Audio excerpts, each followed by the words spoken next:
Welcome back, everyone. This is a Super Kelly Brothers top 5. My name is Sloan Kelly. My name is Jody Kelly. And my name is James Baker. And I'm Jamie Keown. So welcome. If you're new to the channel, if you want to feel like subscribing, you can hit the subscribe button, the notification bell. Sorry, Jay, you're behind that graphic there. And don't forget to smash the like button. Sorry, guys. We need to get some better way to do this, but never mind. Smaller fonts, maybe? No, you want bigger fonts. You want massive fonts like that. Anyway, so we're talking top 5 iconic female characters in television and movies. We need to get more succinct with the titles of these. But yeah, so it's my turn. So everyone else is gone. This is the sort of final one that we're doing in this series. So I'm going to go straight in with number 5, Buffy Summers. From Buffy the Vampire Slayer. This was required viewing in my household. Yeah, it was like late 90s, early 2000s. So they used to refer to Buffy herself, referred to her friends as the Scooby Gang. Basically, there was Xander and Willow and her, and then Giles was the sort of mentor guy. But it's based on a movie from the 90s with Christy Swanson, also called Buffy the Vampire Slayer. Movie came after? No, it was before. It was the first one that came. Definitely before. Sarah Michelle Gellar was in the movie. No. Christy Swanson was in the movie. I met, and she is lovely. Oh, right. Well, I'm having a total Nelson Mandela moment. And heard of that Mandela effect? Yeah, that's where you think everything's called Nelson Mandela Place, but it's not really. No. Mandela effect. When you think you remember things, and it's not the way you remember them. Do you know what? There's a similar thing called the Mandela effect, where you keep on drawing coloured circles on a table. No, it's not. No, okay. So I remember walking into the local Spa in Dundonald, just outside Troon. And they had a video shop, and when you went in for your video, occasionally they'd have like this cutout. I remember seeing Buffy the Vampire Slayer, not Sarah Michelle Gellar, but the other one you were talking about, Christy Swanson, as the cutout in Dundonald. Oh, really? So, yeah. So, just wanted to point that out. Equally, it doesn't matter which one. I mean, I mentioned Sarah Michelle Gellar because that's kind of the Buffy that I think everyone knows. But Christy Swanson's Buffy was every bit as good as the TV show Buffy. She was basically this, kick-ass, take no crap from nobody heroine who saved everybody at the end of the day. And again, she was well written against vampires. Mostly against vampires. There was the Hellgate as well, which is part of where they were. So it wasn't just there, but they had a great bunch of additional sort of baddies that would sort of reappear every week. But yeah, just a fantastic, well-rounded character. She was great, Buffy Summers, and they gave her a sister later on, and it didn't impede her progress, but it kind of allowed her to do that kind of, looking after my sister type storylines as well. But yeah, I don't know if do you guys ever watch Buffy the Vampire Slayer? Was I the only one that watched it? We ended up watching Angel as well afterwards, which was a spin-off. Yeah, it got progressively worse. Whereas Buffy the Vampire Slayer ended, and everybody was like, "Oh." Whereas Angel was like, "I'm kind of glad it kind of overdid its run." Who was our mentor? Was it Anthony Stewart Head? Anthony Stewart Head. So it was related to Murray Head. Mm-hmm. That's right. I remember watching it probably the first couple of seasons and enjoying it, but it didn't. I like the Californian bit in it. Like, if my go-to thing was, if there's no spaceships, it better be in California, and if it's not in California, then that's it. And I quite liked it because of that. You must love it. It'll be boring, James. And it's in California. I know, yeah. So, no, I watched it and I quite liked it. I like vampires. Love the Lost Boys. I think it was off the back of the Lost Boys kind of vibe that I quite got into it. I'm sure the guy who invented or created Buffy was a comic book writer. Joss Whedon. It's the guy that directed Joss Whedon. Avengers. That's it, Joss Whedon. First $1 billion superhero movie. Yeah. Joss Whedon also did the Firefly. Yeah. Yeah, which ended its run, and they became baddies. The two lead characters became baddies. Nathan Fillion joined the cast of Buffy as Malachi in that one, and then Gina Torres, she joined Angel as Jasmine, I think, or something like that. I can't remember the name. So that's my number 5. Number 4, Regina George. Mostly because I like that movie. I think Mean Girls is a great movie. It's probably that and Parent Trap are the only Lindsay Lohan movies I can watch. Right, I'm just going to go out on a whim here and say I have no idea who or what you're talking about. You've never seen Mean Girls? Mean Girls? I don't even know what that is. All right, James, to explain it to you, it's not got spaceships in it, and it's not in California, so there's no way it's on your radar. I think it's in California, isn't it? And it's not boring. So no, it's not. So it's about this girl, Katie, whose parents have basically she's grown up in Africa because they're missionaries or something. Anyway, they're doing some work out in Africa. So they come back, Jay, I'm assuming. And she joins school. She goes into school, and I think Lizzie Kaplan is like her best friend in school. Like she kind of befriends her, and she bumps into this horrible group of girls called the Plastics, led by Regina George. Regina, obviously, Regina Queen. She's the queen of the Plastics. That's the see. It's written by Tina Fey, who plays a school teacher in it. Yeah. And it is a fantastic movie. Rachel McAdams is probably, like, you think Scarlett Johansson's a good actress. Rachel McAdams, from my money, gives her an absolute run for her money. I think she's fantastic. Scarlett Johansson in it? No. Rachel McAdams is amazing in it. She's great in that. She's great in Doctor Strange, but she doesn't really get much of a part in it, but she's still good in it. Right, okay. She's fantastic in Eurovision. The Saga of Fire, okay. Yeah, I know what you mean. Whatever it is. And she's great in Game Night as well. Good. Right, okay. She's just fantastic. She's a great actress, and Regina George is probably one of the most iconic. Yeah. Just not bad. She's not evil. She's just antagonist. She's the antagonist. Yeah, exactly. Yeah, and she's great. She just makes everybody's life miserable because she's the popular kid, and so Katie tries to like take her down a peg, but in order to do that, she decides that she's going to infiltrate them and become one of the Plastics. So is that one that you've kind of grown up with, Jay? Yeah, it's a movie. Even nowadays, I mean, I'm presuming you know Ariana Grande. Yeah. She made this huge song, Thank You Next, and it was huge. It got so many, it was a huge song, and the music video is based on Mean Girls. Oh, really? And Mean Girls, she's Regina George. Oh, really? And and it's so iconic. Like that film, Regina George is brilliant. Yeah. James, I reckon Faith would have watched it. You should watch it with her. Yeah, James, you gotta watch. Okay. Point taken. I'm still not watching Game of Thrones, so. But you'll watch Mean Girls. Okay. Mean Girls is awesome. Yeah, there you go. That's Regina there. All right. Okay, so number 3. So we were choosing iconic females, and in that I was like, well, there's also, it's very rare that other than like Disney movies, because Disney movies got the horrible stepmother and all that kind of stuff, but in general, that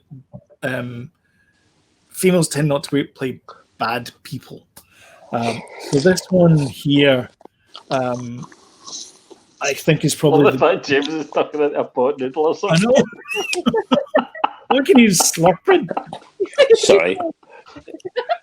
Sloan, He's can you actually mute me? leading. He's trying to be dead subtle, but he's leaning into his mic.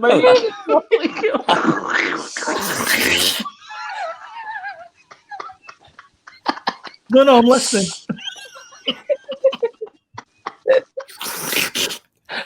Are you an MRE there? Mute him. Ignore me. Right, anyway.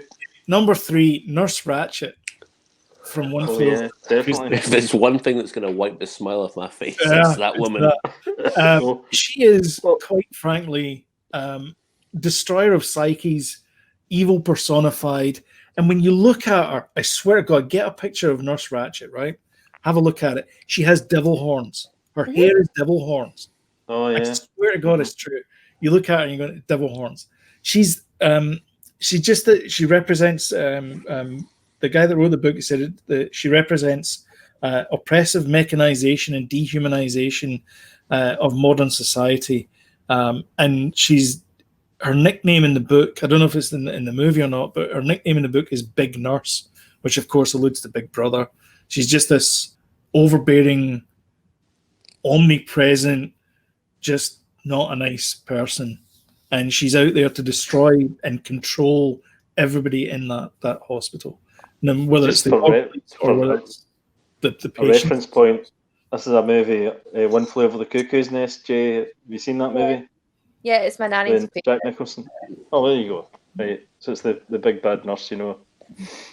Yeah, we watched that recently. Have you seen it? We watched it in cinema night. Oh, that's great. We've a cinema night every Friday. A family one, not the whole, street invited or anything. Yeah. So we have that, and we watch a kind of kids movie. Then Danny goes to bed, wee boy, and then we watch like a kind of decent movie.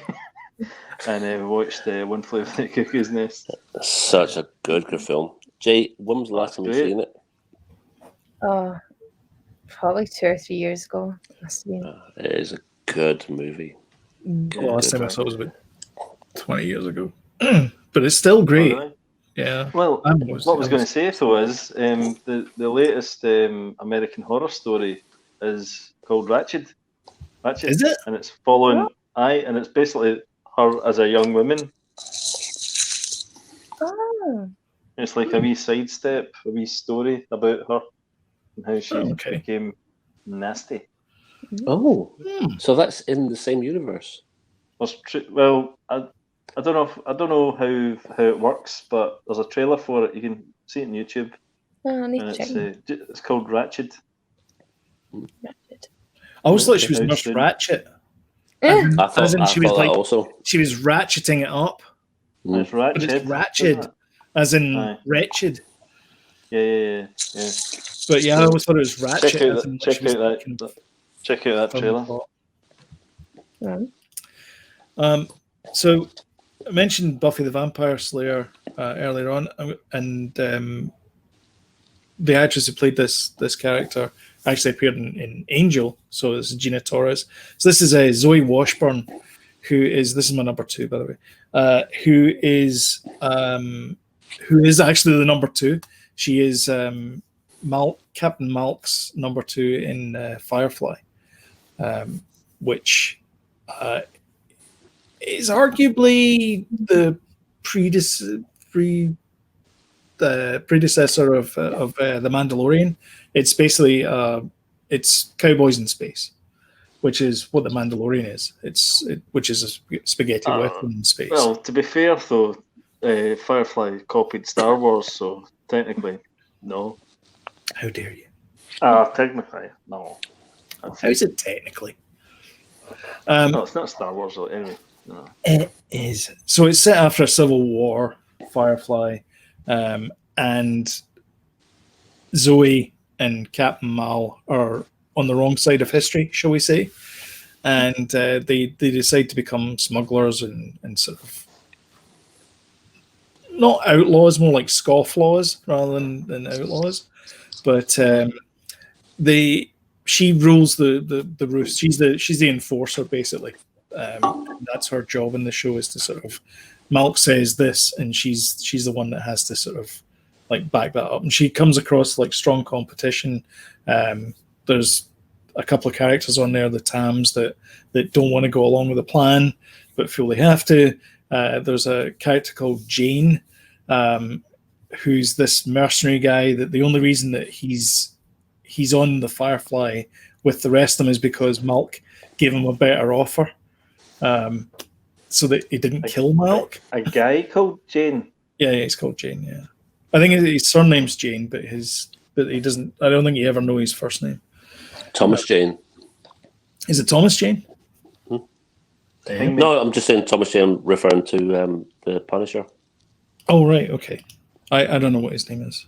He's just called Jane. But yeah, she's great. She did a terrible character arc in Angel, Gina Torres, but as Zoe Washburn, she was amazing.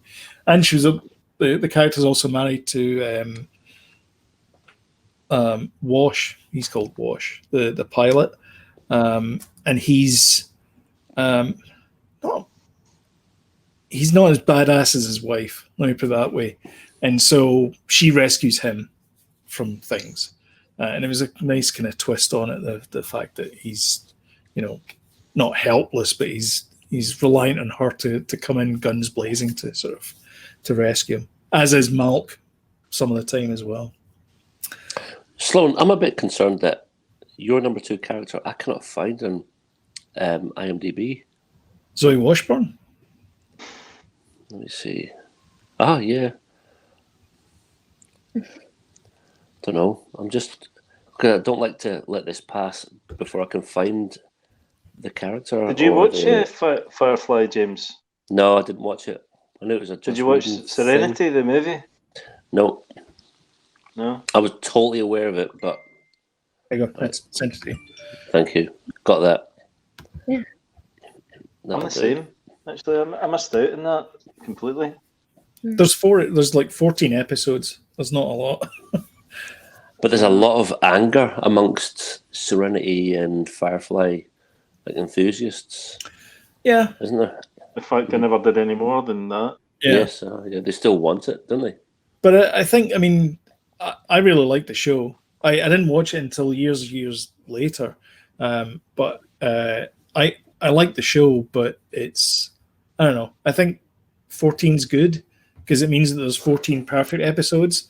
You don't want to get to that point where you're languishing in the 3rd season. You're going like, just shoot the characters. Like you don't really care about them anymore. So maybe it's a good thing. Right. So the one you're talking about,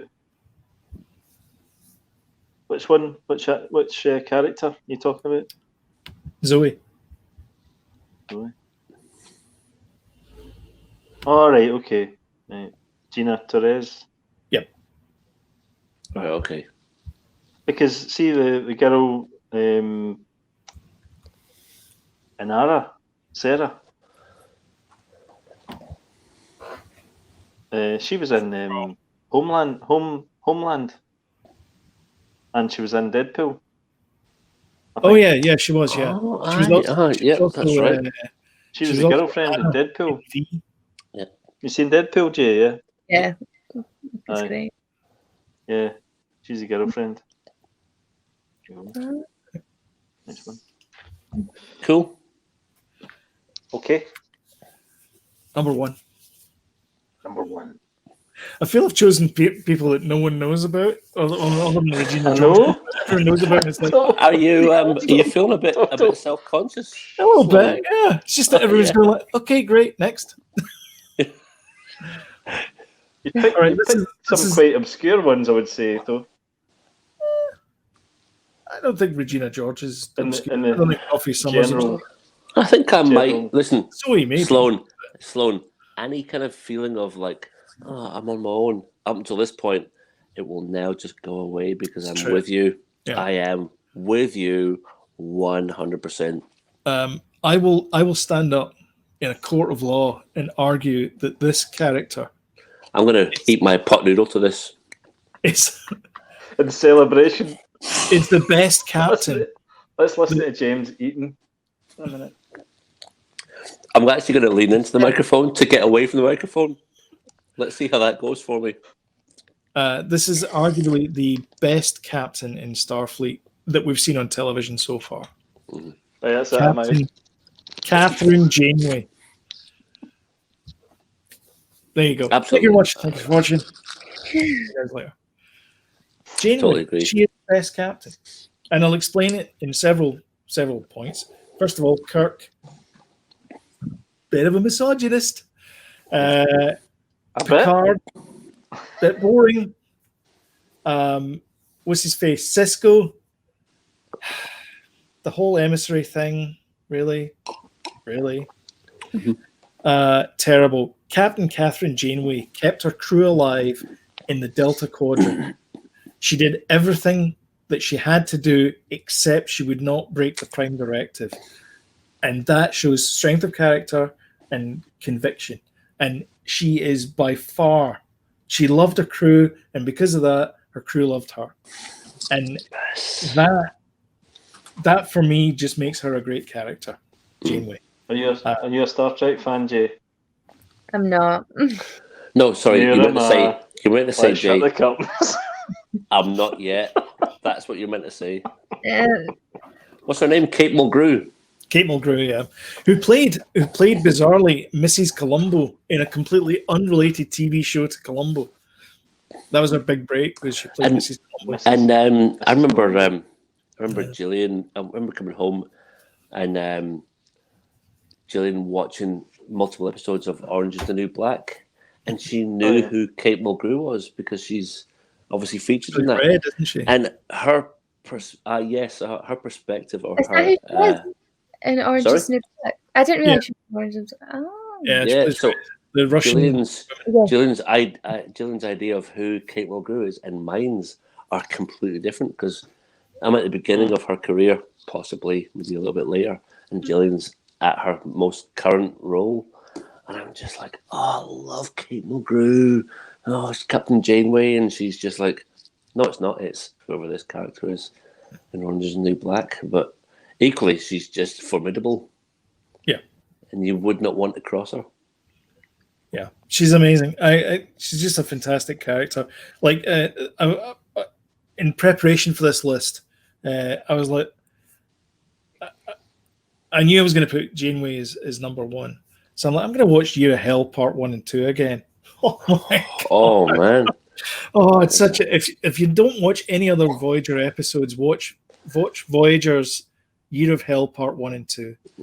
Because Kurtwood Smith's in it as well. He plays the baddie called, it's something like Anthrax or something, or Anorax or something. He's got some crappy name, but he's this guy that works for the Krenim Imperium, and they're basically rewriting history all around Voyager.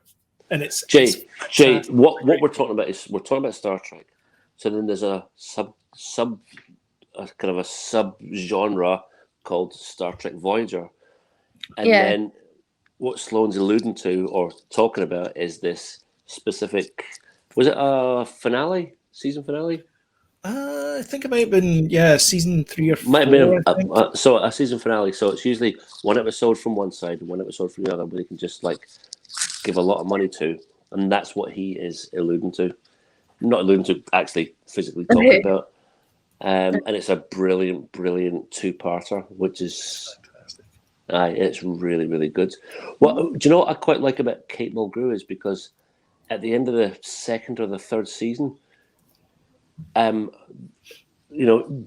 Star Trek gambled on her as a lead, and she wasn't very sexy and she wasn't very lovely. She was just like, I'm just a person doing a job. I'm the captain of a ship. I will keep everyone alive for as long as possible. We're put in this really terrible situation where we're not just light years, but light years away from where we should be. Somehow we've found ourselves in this mess. And she's that person But let's face it, we all found her like not we all found her. The people who made the TV show found her probably a little bit boring and definitely not sexy. The reason where 7 of 9 came in, Jerry Ryan, and then Kate Mulgrew and Jerry Ryan had this thing, whereas Kate Mulgrew was like, I don't know why you've been brought in as a sexy character, whereas I'm just the leader of all this stuff. And she fought her battle, and I think personally she won. And I think Kate Mulgrew, she admitted she wasn't very fair to Jerry Ryan when it came to all that stuff.